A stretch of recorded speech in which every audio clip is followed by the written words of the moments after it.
A house is made of wood and stone, but only love can make a home. Welcome to the RepcoLite Home Improvement Show, helping you make your home into one you'll love even more. On News Radio Wood 1300 and 106.9 FM. Well, good morning, everybody. Happy Saturday. Haley, welcome back. Yeah, thank you. It's good to be back with my nasally voice over here. Yeah, a little stuffed up. Allergies. Allergies are killing me right now. Yeah. It's that time of year. Well, great. That's going to be fun. So we all get to listen to that. You're welcome. Exactly. Yeah. Thanks, Haley. Anyway, we've got all kinds of stuff planned. At the end of the show, we're going to be talking with a couple of representatives from Mosquito Shield. You know, if you struggle with mosquitoes in the yard during the summer, during the spring, during the fall, maybe we've got an answer for you. You're going to want to tune in for that. And Haley, you've got a topic that you kind of put together on wainscoting. Yeah, it's a really popular DIY project right now. It's kind of a smaller one, but it has a really big design impact. Right. So we're going to get to that. But right now we're going to start with something that I'm going to do my best to convey.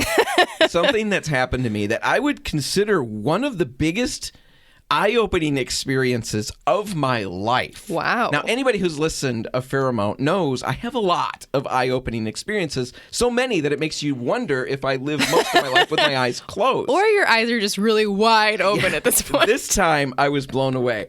But a number of weeks back, right at the beginning of spring break, I decided that I needed to get a little more fit, right? I always kind of joke about that. But it's bothering me. It's typical this time of year to feel that way. I think I feel that way. Okay. Yeah. Well, then I'm not, alone in that. No. Well, anyway, I decided to join a gym. My son has been weightlifting at a gym for about 5 years or so, and I decided I'm going to do that. And so I did. I signed up and actually went for the first time. It's so concerning to me, like hearing you talking about weightlifting, not because I think that you're that out of shape, just because I just imagine something horrible going wrong. Like really? The weight falls on you or like...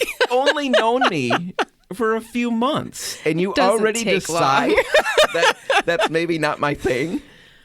Yeah. Well, it's not my thing.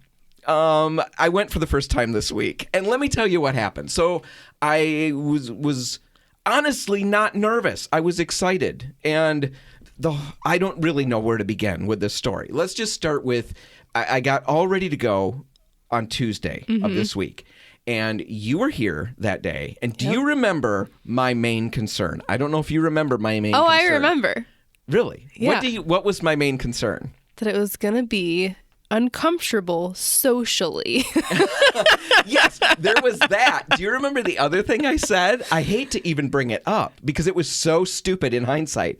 My son has been doing this for 5 years. Oh, right. And I was worried that what if I outdo him? I am pretty buff as it is, right? I literally, honestly went into this thinking that there's a chance that I'm going to just be so amazing and Hulk-like that I'm going to make Caleb feel so pathetic after having done this for 5 years, and I outdo him on the first day. So anyway, that's the mentality I went in with. What an idiot. I get in there, and okay, it's a whole different atmosphere than I've ever been in all my life. Yeah. So socially, I made the jump very quickly. Everybody was very nice. We were all talking, and I moved through that very smoothly. And we go to this little bench thing, and Caleb says, let's get started. And he goes and he throws I think 15 pounds on each side of this bar. The littlest, tiniest little weights that they had there. Yeah. That's what he put on. And I'm thinking, okay, but this is nothing. Come on. And I get down there and I pick that bar up, and it took me all I could do to push it off of the little hook that it's on, and then it comes crashing down on my chest. This is 30 pounds plus the bar. And I am struggling to lift. What is going on? It was like I was in some kind of crazy alternate universe. I'm trying to push the thing up. I could barely do it. The tiniest little weight's on. I can feel people starting to stop and look. I don't know if they were or not, but I was completely convinced. Yeah. But then I thought, you know what? I don't have any frame of reference. Right. Sure, there's all kinds of huge weights around. But maybe no one's using Nobody those. uses those, right? So anyway, I got done with whatever many reps he told me to do, and I'm standing there heaving. Now, the other thing I didn't like about this place, I should have started with this, is mirrors everywhere. Oh, well, sure. I avoid the rooms that have mirrors in my home. There is no avoiding it here. Here I am, and I find myself sucking in my gut. Yeah. Because there Right. it is. You're like, oh. The lighting. Maybe it was bad lighting or something, but That's I what it looked was. even chubbier than I expected. So I'm sucking in my gut, wheezing, after my experience, my first set of reps. And then Caleb gets down and he takes off all the little weights and he grabs the great big ones. And he's telling me to grab the great big ones. And so I grab one off the shelf and I'm dragging it across the floor to try to get it up on the bar. And there's for him. multiples of these. Yes, Yeah. he's got 45 pounds, 90 pounds on each side. Oh my God. And he's heaving that thing up. I was completely blown away. I was so wrong about who I am and what I can do. I couldn't believe it. Yeah, it's pretty eye-opening, huh? Went back to the little weights for me, and I could struggle through that again. What a horrible experience, in a way. So why am I talking about it? Well, because it's funny, and it's eaten up some time.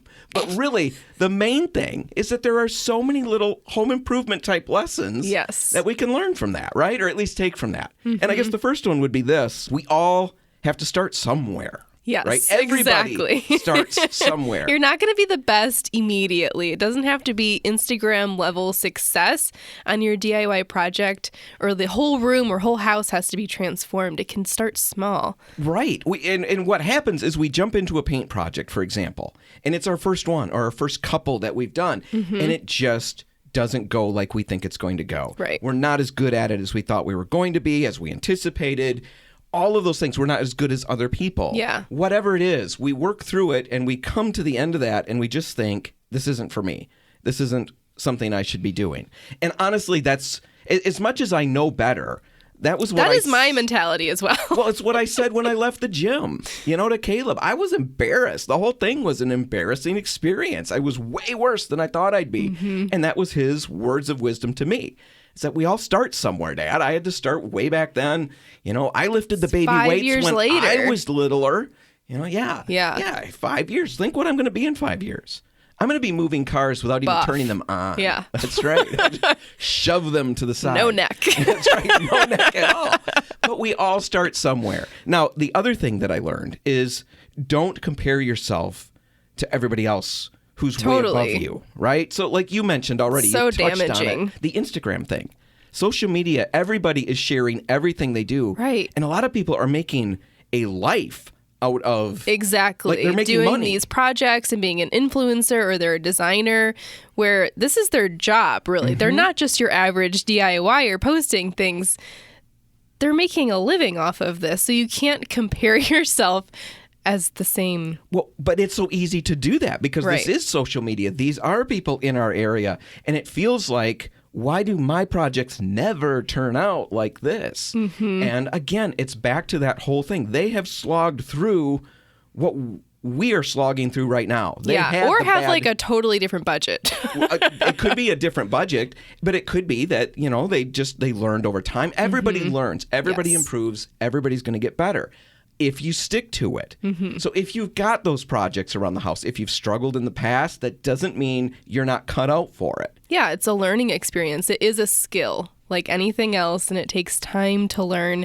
I'm totally guilty, though. If I'm not great at something immediately, that's not the sport for me. Right. But the problem is we miss out on so many things when we live No, that it's way. really true. And home projects, I mean, there's so much reward to be had. The changes we make to our spaces, the money we save, just feeling good about, look what I did. Absolutely. It's so gratifying, satisfying. It's kind of therapeutic in a lot of ways, too. There was someone that tagged us on Instagram recently that is a medical student, and she said that what she does to unwind are these painting or DIY projects. It just takes her mind off of everything, and she gets this gratification at the end of it. Like, I did that. Yeah. See, I expect that from this weightlifting. Right? I'm expecting that. I know that there was a huge amount of gratification when I moved from the 2 baby weights to the one, just the toddler weight, just up from that. The toddler weight. Yeah. And that was just my first day. Can you imagine what I'm going to be like? It'll take you like 2 years, not I know. 5. Right now, I can't even raise my hands above my elbow height. I hurt so bad. Anyway, there's a lot of projects out there. Don't give up. If you've struggled with a paint project in the past, it's doable. Everybody can pull it off. We know tips and tricks. We work with the products day in and day out. Stop out at any RepcoLite or Port City paint store. Let us help. We'll get you there. Now, we've got a project just like some of the stuff we were just talking about, and we're going to spill all the beans on that. Wainscoting, you can do it. We'll tell you all about it coming up next. Stay tuned.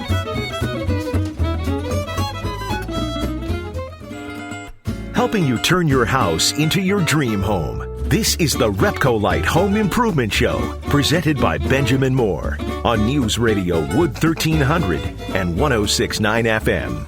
Well, Haley, you pitched earlier this week a project that you've been running into. Haley does all of our Instagram and our social media stuff, and so you see a lot of what people are working on. Yeah, a lot of ideas and projects people are working on. And there was one Instagrammer out there, Melissa Prins, actually. She posted a great video where she built wainscoting herself, just a quick DIY weekend project. And it looked so good at the end. And it was such a great project. And then I, of course, went down the rabbit hole of looking at DIY wainscoting. There's a lot out there. Well, it's a simple project. It's something that you can pull off in a weekend. It's really, really a great project for a number of reasons. And we're going to talk about the project itself next segment. You know, some tips about how to do it. But also, I love it because there's a number of tools that you really should have. You don't need to have. You could rent them, but they're good investments. They're great investments. They're not terribly expensive, and they are it's kind of like gateway stuff. You know, once you get some of these things, there's so many things that you'll be able to tackle. Yes, that's true. I really think this is one of those projects Gateway tools. Ideal. That's what we should title it. Yeah, I think it should be. But let's talk about why it's cool. I mean, you're mentioning that we're seeing it everywhere. Why are we seeing it everywhere? One thing is that it's easy. It adds so much character. It's a design feature. And it pulls a space together really quickly. There's really no limits either, which I think is my favorite part of it, is there's a giant umbrella of what wainscoting can be. We think of the traditional stuff with the ornate chair rail, and it's got the inset picture kind of framing that's really ornate, and then the bottom plate that's your basic trim. Right. I think that's interesting because that is what we can sometimes conjure. And sometimes it feels like our spaces don't fit that. You know, that's not my style. That's not what I want. Well, there's way more. Yeah. But what's really fun is that you can push the boundaries beyond even what's out there already. You've seen, and we're going to talk about them a little bit at the end of this segment. We'll probably be able to explain it a little more in the next one when we talk about the how-to. But you showed me one where they've actually made scalloped edges along the top of this board and batten kind of a look. Exactly. And it modernizes it. It's a whole different feel. Very unique. So it's great for almost any space. You know, entryways, bedrooms, dining rooms, even bathrooms, basements. Basements even. As long as you don't have a moisture problem. Well, it could hide the moisture problem. Well, you never want to hide. And now you're jumping ahead because let's talk about the whole, you know, why it came about in the first place. And maybe why there's so many variations is because I think it's been around for so long. Right. You found evidence of it dating back to the 16th century in England. And I found the 14th century in the Netherlands. We're not sure exactly where it spawned from or when, but that seems to be something that came about for the same reason, no matter where. Yeah, for practical reasons. Right, it's practical. One was that it's here basically as armor for your walls. Yeah. You know, we had plaster walls, and they're getting banged up. Chairs are hitting them, boots, chipped, and you know, things like that. This was a nice way to put paneling up, wood up, and then it would protect the walls from being damaged. Also, it hid moisture problems. Yes, because things were not as sealed as well. So all of that that's kind of leaching up from the ground is going to ruin maybe that plaster wall. And then this was just like a Band-Aid fix. Yeah. Let's just hide it then. Yeah. So we don't want to hide anything anymore. We'd rather fix the problem, and then you can go and cover things up. But you got to make sure the problem's fixed. But that's what it started as. Yes. And it's kind of interesting because it started as practical. And it did make the transition over time to like high design. High-end design. Because people would use marble. Right, tooled marble. It's Which very is crazy intricate and ornate. Yeah. And yet there were, there's evidence at least that there's a little bit of a class thing going on. Right. Yeah, because some people are just using cheap fabric. You know, if you didn't have the budget for wood or marble, that was the other material out there that you could use to hide what was going on. Which is kind of funny because when we first started digging into this topic Yes. in the first place, I Googled around, and the very first DIY project I find online is recommending that we put wainscoting up in a bathroom, but instead of wood paneling on the walls, let's use burlap. It's so gross. It's really burlap. Really? Can you imagine, like, around the no, toilet, it makes burlap? me want to puke. It's so gross. You need a rug doctor just to keep What would your it bathroom smell walls like? clean. Think of the smell. I Dan. don't even know how to begin with something like that. Don't put burlap. That's my recommendation. As historic as it is, Yeah, don't do it. 2 thumbs way down on burlap in your bathroom. But as bad an idea as that is, it is demonstrative of why we think wainscoting is so compelling as a project. True. It just presents so much freedom in design. Yeah, even with height, there's really not one size fits all. It varies from everything to 36 inches to 72 inches high. And each one impacts a room differently. I think the higher you go, the bigger the impact, right? And I think right now it's maybe more trendy to have a higher design impact with it. So the higher the wainscoting, the better. But still, I mean, it really just depends on your space and what makes sense to you. I think the only rule is just don't cut it in half. Yeah, don't cut your wall in half. That's going to look weird. If you're unsure how to figure out exactly the height that you should be at, the rule of thirds is a great way to go. You really can't go wrong. And what that means is you either go a third of the way up with your wainscoting, so that would bring it lower, Yep. 30 inches, 33 inches, 36 inches, somewhere in that range, or you could bring it 2/3 of the way up, which is going to be what you're referencing, the more Right. trendy look. Yeah. And that means 2/3 of the wall is wainscoting, and then the top third is just drywall painted. Exactly. So a lot of variation, even with just the height. Paint, the color, is another one. Both for the wall and for the wainscoting right now, there's really no rule. I think traditionally we think of wainscoting and trim as white, and we group those together. But really, even when we're just talking about trim, it's not white that's actually in style right now. It's going with a more contrasting trim color like a gray or even a color like a green or a blue or a pink or yellow. Yeah. We're going to get into that on another segment. And so, trim, there are no more rules, or at least the rules are starting to relax. But on wainscoting, don't think of it as just having to be white. You've seen great examples you were showing me of dark gray greens, dusty pinks, soft blacks, all kinds of different colors. And it looks colors. so pretty, and it makes a huge impact, and it creates a lot of style for the space. You can really draw other rooms together by the color that you choose for this wainscoting. And then, of course, wallpaper. That's like the pinnacle for me.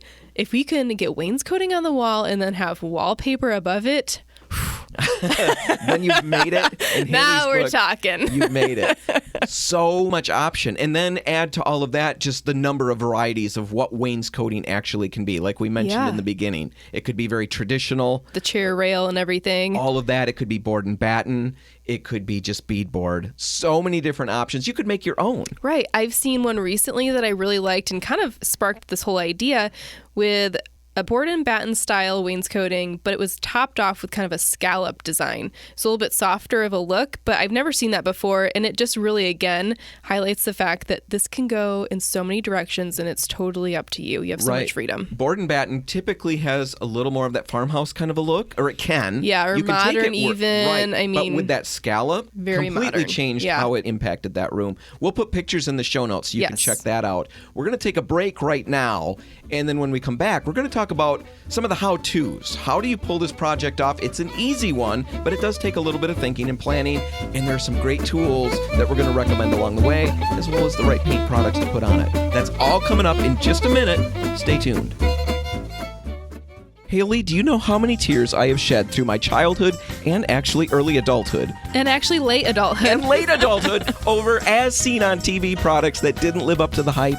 There's a ton of them. I'm Dan Hansen. And I'm Haley Johnson, and this is a Minute at RepcoLite. I think we can all relate to that feeling. I'm assuming so. As seen on TV is not one that holds up to his promises. Right. So when Benjamin Moore came out with ScuffX a number of years ago and talked about how it was going to be more scuff resistant than anything out there paint-wise, I was really skeptical. And yet, this is one of those rare instances where a company actually undersold what the product could really do. Right. ScuffX from Benjamin Moore has exceeded all of the predictions, and we're seeing it used everywhere in hospitals, schools, offices. And even in homes, mudrooms, hallways, stairwells, and even on cabinets and trim. It's perfect. ScuffX from Benjamin Moore is easy to use, available in any Benjamin Moore color, and prices out just like any quality paint. You've got to check it out. I'm Dan Hansen. And I'm Haley Johnson, and that's a Minute at RepcoLite. If you want to take your DIY skills up a rung, the RepcoLite Home Improvement Show is here to give you a boost on News Radio Wood 1300 and 106.9 FM. Well, Haley, let's talk about the wainscoting project itself. We spent last segment trying to make the case for why, and now it's how. I don't know how well we did, but we did our best. There's so many different reasons why. There's so much impact. There's a lot to cover with that subject. And it's such a simple project. To me, that's the main reason why I think this is. And you called it a gateway project. It is a gateway project, and here's why. It's relatively simple, and yet there are a lot of skills to learn. And when you learn these skills, you'll find that there are things and skills that you can apply all over the place. And best of all, it's an excuse to buy some really cool tools. And we'll spell out what tools those are as time goes by in this segment. But they're tools that you'll use on so many different projects. In fact, they're the kinds of tools that will make you want to jump into projects that you would have avoided in the past. Because now they're going to simplify everything. Yeah, these should definitely be labeled as gateway tools. Yeah, so wainscoting as a project, it's a weekend kind of a project. That's one of the reasons we think it's been so popular. Mm-hmm. But Haley, let's just talk about the project itself. What are some of the main considerations when we're tackling this? Yeah, I think the first consideration is your wall texture. If you have smooth walls, you have the opportunity to cheat this a little bit. Right. You can put the trim straight on the drywall, even though that's not the traditional way to do it. Normally you would have paneling that went up that you would attach the trim pieces to. If you have smooth walls and you paint everything, no one's really going to know you didn't do the paneling. You could just go straight to the rails. Yeah. Now, if you've got textured walls, though, chances are you're going to have to just do paneling. Go to the paneling and do that. But that's the place to start. Examine the walls of the space. Another thing, and we don't want to spend too much time on it, but it's deciding the height. Yes. Now you do need to figure out how high you want to go. And as we mentioned in the last segment, there are a lot of variations here. If you're unsure, stick with the rule of thirds, which means you go up either 1/3 of the way or you can go 2/3 if you want to go higher, which is more trendy right now. Yeah, it has a bigger design impact, but also, your budget kind of increases if you do have to buy paneling and trim. So that's an important thing to remember. Yeah, if your budget is really low, you could shoot for the 4 inches up. That's probably not going to have much impact at all. But when you're buying the paneling, now you've got to figure out what type of paneling to buy. Either we're talking about masonite plywood, MDF, or Luan. These are all really thin, smooth plywoods to buy. The one consideration is if you're doing it in a bathroom, maybe don't get MDF because it could lead to some moisture issues. Right. That's definitely possible. Let's talk about trim options now. You just covered plywood. What about trim options? Yeah, that's really going to be dictated by what style you go with, because if you're going to do the board and batten, you're just looking at the simple squared off trim. But if you get into the more traditional and ornate style wainscoting, it's Pandora's box when it comes to the amount of trim out there. Right. And it all starts with looking at some pictures, doing a lot of investigation online, checking out social media sites, get an idea for what will fit in your space, what style looks right and feels right, and then you can start making your plan from there. Now, I guess to walk through the project, there's so many different ways we could go, so many different versions of technically wainscoting. So we picked what we think is the easiest, most straightforward of the projects, and that's just board and batten or shaker style. Yeah, this is going to be the, I think, most basic or simple. We're talking about straight lines. There's no ornate patterns to try to line up with the cuts. So this is going to be a very entry-level project, maybe. You're going to start by laying out that design, though. Right. It's all about planning. You're going to make it or break it with the planning part of this, because you've got math to do. You've basically got to figure out how tall you want the wainscoting to be, as we mentioned. You've got to figure out the spacing between the vertical pieces. Usually that ranges from 18 to 28 inches. You'll bump that around based on the length of the wall that you're working with. Right, because you don't want to run into not having the same pattern repeated, where you're cutting it short. There's now a gap that's shorter at the end because you ran out of space. Kind of like when you write happy birthday on the front of a card and you don't account for And now the birthday is like squished at the Yeah. end. You don't want that to happen with your wainscoting. It's a little bit harder to redo. Right. So you've got to figure it out. So you've got equal spacing between all of the different rails, the vertical rails, so that it all lays out looking just the way you want it. And it really pays to start with pen and paper here Yes. and figure it out. There's a lot of different resources online that will help you figure out the best way to do this math and crunch these numbers. We'll put some links in the show notes so you can figure it out from there. The bottom line is you've got to do that planning, make sure the math works, figure out what you need, and get your supplies. And then you can start doing the fun part, which is cutting the wood. No, you're wrong. Oh. You get to do the fun part, which is buy the tools that you need to do the cutting. Because we mentioned these gateway tools. Yes. And now we quickly get to highlight what they are. True. Talked about them on the show plenty of times. A chop saw. You can get them for, right around $100 just for something basic. You can pay more to get higher Yeah, end. there's fancy stuff out there. Start basic. You are going to use it for so many different things. Usually you can cut about up to a 6-inch wide Yep. board on these. You can get them bigger, but again, we're talking basic here. And you can do angles this way too. The Angles as 45-degree angles.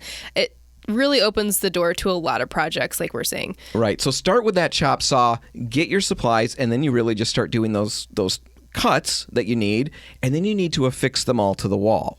And that's this is the another other cool fun tool. The nail gun, or I guess the nailer is what officially they would be called. And either it's going to be a pneumatic tool or it's going to be battery powered. I think the battery powered ones actually work really well, but you can rent or buy either.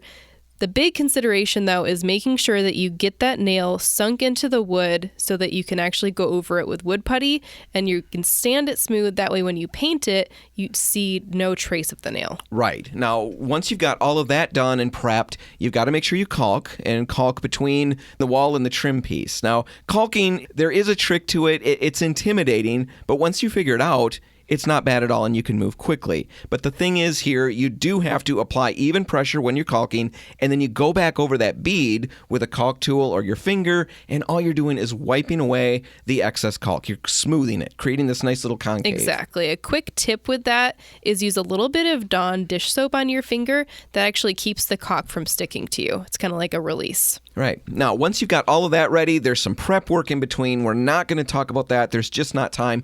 We want to get to a paint recommendation. If you're not using pre-primed trim, you're going to want to make sure that you prime all of these products. Once you've got that, Scuff-X from Benjamin Moore, there couldn't possibly be a better choice than that. No, honestly, because you cannot mark this stuff. You can try as much as you want. I guarantee you, if you kick it, it will not leave a mark. Or if it does, you can wipe it off. Yes, it's easy so to clean. Remarkable. It's definitely the way to go. It's going to price out like pretty much any other high-end paint out there.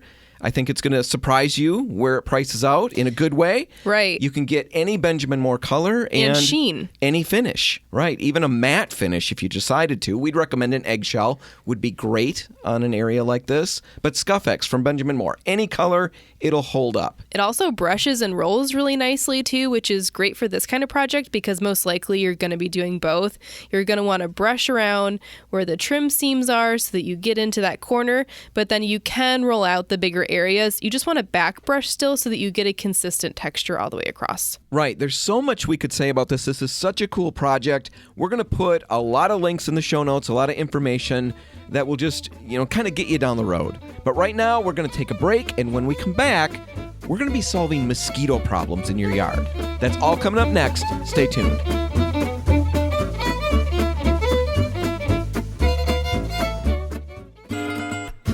If you want to take your DIY skills up a rung, the RepcoLite Home Improvement Show is here to give you a boost on News Radio Wood 1300 and 106.9 FM.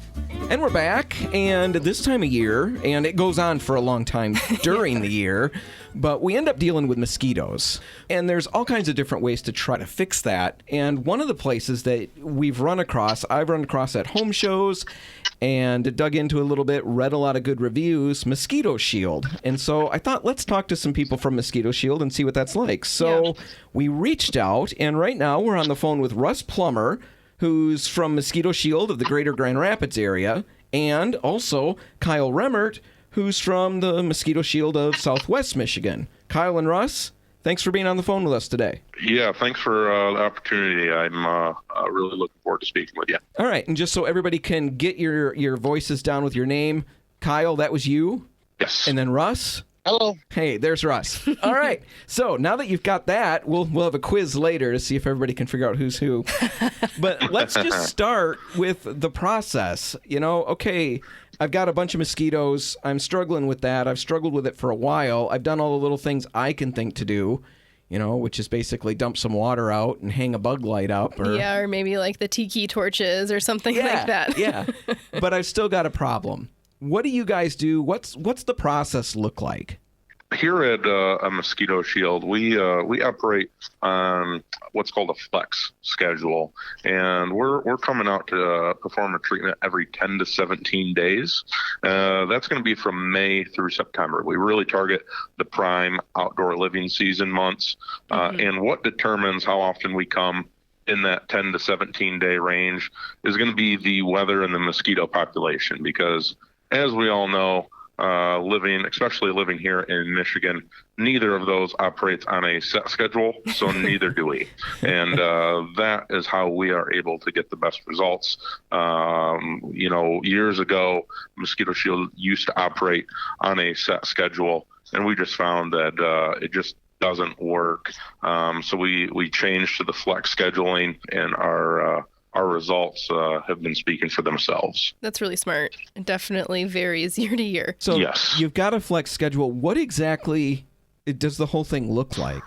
Yeah, so what we're doing is we're coming out, we're targeting your active living area where you spend the most time. So for example, if someone has a 5-acre lot, we're not necessarily going to be treating all 5 acres. We're going to be treating those areas you spend the most time. So the decks, the patios, pools, fire pits, gardens, play areas for kids especially, areas like that. And what we do is we determine where those areas are, and we go and put a barrier around the outside perimeter of that active living area. And then we also do an interior barrier up around the house. We'll actually spray the shrubs, the landscape, the decks, the patios, the patio furniture down, and it doesn't discolor any of the furniture or stain any of the decking, doesn't make anything stink. It just adds that added layer of protection for the customer as you're sitting there enjoying your outdoor barbecue. So kind of acting just as a repellent would. Yes, correct. Yep, that's what we're mostly doing. Is we're looking to create a vertical barrier around that active living area that is repelling the mosquitoes. Kind of giving you a safe bubble. Yes, that's correct. Exactly. It repels and masks the CO2. With the blend we use, it covers the CO2 we exhale, which is one way they find you, and it repels them. They don't like the products we're spraying, so they stay away. I guess once they're away, they tend to stay away as long as you stay on top of it and when sprayed every 10 to 17 days. Now, I didn't know that they were drawn by CO2. Yeah, I guess had no idea. I envisioned they had some sort of infrared technology that they were using. Sniffing. Yeah, it is CO2. They're also certainly attracted to certain blood types, and kind of the running joke with mosquitoes, the older one anyway, says the more alcohol someone drinks, the more likely they're to get bit. But that's just a joke. So, well, I'm thinking about all the people that I know who have big issues with mosquitoes, and I've just judged them all. Wow, they must struggle. Okay, so that was a joke, though, right? So I don't have to have like an intervention or something for these folks. Mosquitoes don't like me, though, so I must have the good blood type that they avoid. Either that or the CO2. It's the exhaling.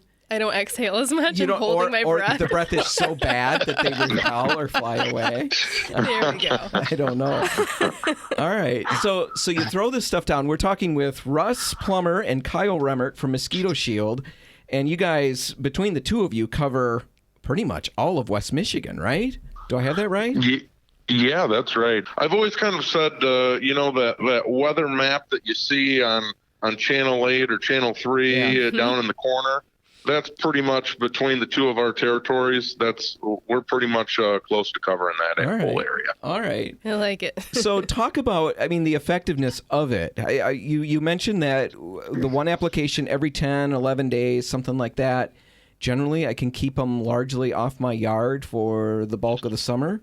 Did I catch that correctly? You did, yeah, yep. So it's 10 to 17 days, and again, that's going to be based on the weather and the mosquito population. So, for example, as we get going here in the month of May, your customer is going to see us pretty regularly. Good chance they're going to see us in the 10, 11, 12-day time frame, weather permitting. Of course, everything's weather permitting. But the reason for that is, one, it's typically a wetter time of year. Two, the mosquitoes are really starting to hatch and make their presence known. And three, we want to get that barrier created. With each treatment, the barrier builds on itself. So it gets stronger and stronger, and we want to get that built as quickly as we can. Now, as we go through the summer, and we get into August, it's typically drier. We've got that barrier built. We can typically back that 10, 11, 12-day treatment time frame off to the 13, 14, 15, 16-day range. So it allows us that flexibility to come and treat as needed, like I said, based on the mosquito population. Do the customers have to be home while you're treating? They don't. No, that's one of the awesome things about the service. We've got areas where we can put tech notes for our techs. With any specific instructions that the customer wants to give us, they have to acknowledge those tech notes before they are able to start. And so the customer certainly does not need to be home. All right. One more question. I guess I'm concerned or curious about, just anytime you're putting chemicals down. I've got pets. I've got children. I should have listed them in the other order. I've got children. I've got pets. I wasn't making a statement. The hierarchy. Yeah. No, what's the concern? Is there a concern? What do I need to be aware of here? Yeah, I appreciate that question. So the cool thing about Mosquito Shield is we're using a blend of mostly natural oils. So we're very environmentally conscious. The reentry time on the product is very, very minimal. All it actually has to do is dry, which on a sunny, warm summer day, it dries within 10 to 15 minutes of application. And once that's happened, the pets, the kids, maybe I should have said that the other way, kids, the pets, yourselves, free to go, do your thing, roll around, play, not going to have any harm to anyone. Right. So that's one of the great benefits of the service. So just don't breathe deeply as it's being applied. Yes, yeah. You certainly will smell a garlic scent for about 30 minutes or so after each treatment, and then that slowly fades away. So to the point where we can't smell it. The mosquitoes are able to detect it. But, garlic extract is certainly our main ingredient that we're using in our blend. All right. We've got almost no time left, but I guess I wanted to throw it out to you. You guys mentioned maybe you wanted to offer a special for our listeners. Why don't you first off give out your contact info if anybody has more questions, because there's tons of stuff we could ask. We don't have time to do it all here. So give us your contact info and then run us through that special. Yeah, absolutely. So if anyone is interested in using our service, we'd certainly be honored. You can reach us down here in Kalamazoo at 269-763-9248.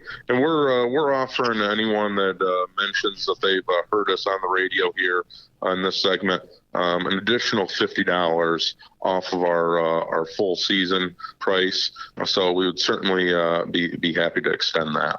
All right. Russ, how about your contact info? I am in the Grand Rapids. It is 616-600-5232.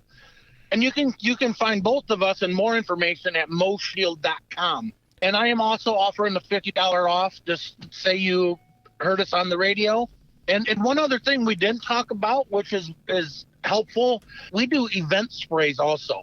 Oh, okay. If you have you're having a wedding, a graduation party, whatever, we will come spray your yard one time and knock the mosquitoes out of there for special events. Well, that's very cool. That the whole mosquito thing is my way of making sure that those events stay short and sweet. But if you want to extend your family events, maybe consider that. Anyway, Russ and Kyle from Mosquito Shield, thanks so much for being on the phone with us today. Thanks for the opportunity. It was a pleasure. Same here. Thank you. And that's going to do it. We're going to wrap it up. If you want to catch this one again, you can find it online at RepcoLite.com. And while you're there, make sure you sign up for the podcast, and you'll never miss another episode. Plus, you want to follow us on Instagram so you can see all those cool inspiration photos we'll have of the wainscoting projects. Yeah, and all kinds of other cool stuff, right? Yeah, of course. We've got palettes on there, color inspiration, before and after pictures that you've sent us that we love to see. Yeah, all kinds of stuff. Check it out. Whatever you do today, make sure paint's a part of it. The RepcoLite and Port City paint stores are open till 3, waiting to help. I'm Dan Hansen. And I'm Haley Johnson. Thanks for listening.